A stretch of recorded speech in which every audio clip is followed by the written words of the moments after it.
قرآن کریم میں جو سب سے بڑا انعام اور سب سے بڑا احسان جس کا تذکرہ کیا ہے وہ یہ ہے کہ اے انسان، میرا سب سے بڑا انعام تجھ پر یہ ہے کہ میں نے تجھ پر انبیاء اور رسول کا سلسلہ لقد من اللہ علی المؤمنین اذ بعث فیہم رسولا من انفسہم، اللہ فرماتے ہیں اللہ کا سب سے بڑا احسان اور انعام تم پر یہ ہے کہ اللہ نے تمہارے اندر سے ہی تمہاری طرح کے ایک انسان کو نبی اور رسول بنا کر بھیجا۔ کیوں؟ اس لیے کہ نبی اور رسول انسان کو اللہ سے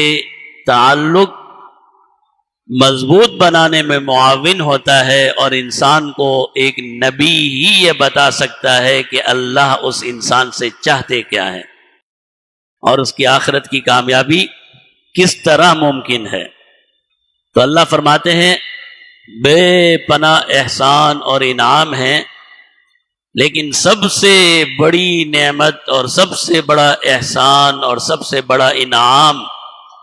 جو ایک انسان پر اس کے رب کی طرف سے کیا گیا وہ یہ ہے کہ نبوت اور رسالت کا سلسلہ شروع ہوا، اور پھر نبی انسانوں میں سے ہی چنے گئے۔ چننے والی ذات اللہ کی ہے، بنانے والی ذات اللہ کی ہے، لیکن احسان یہ ہے کہ اللہ نے انسانوں میں سے ہی انبیاء اور رسول پیدا فرمائے۔ اس سے اللہ نے اپنی نعمتوں میں شمار فرمایا ہے۔ وہ اس لیے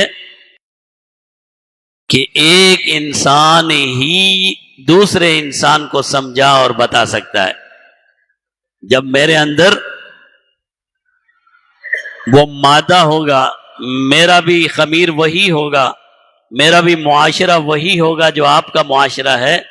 تو ہم ایک دوسرے کی بات کو زیادہ بہتر طریقے سے سمجھ اور سن سکتے ہیں۔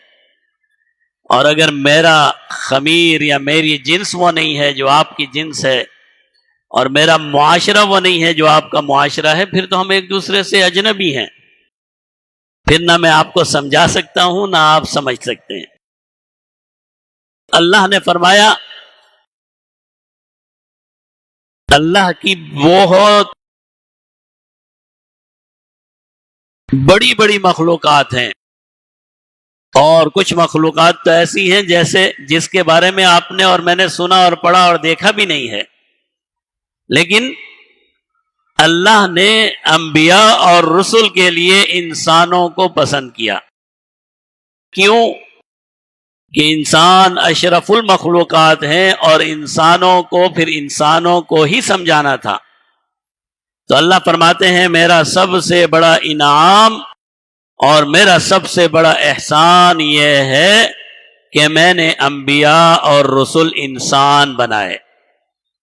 من انفسہم، تمہاری طرح کے بنائے، اور پھر ان کے اندر وہ صلاحیتیں رکھی، ان کے اندر وہ خصوصیات رکھی، ان کے اندر وہ ایسی روحانیت رکھی جو دوسرے انسانوں کو عطا نہیں کی گئی، اور اسی لیے اسے پھر نبی کے طور پر منتخب کیا گیا۔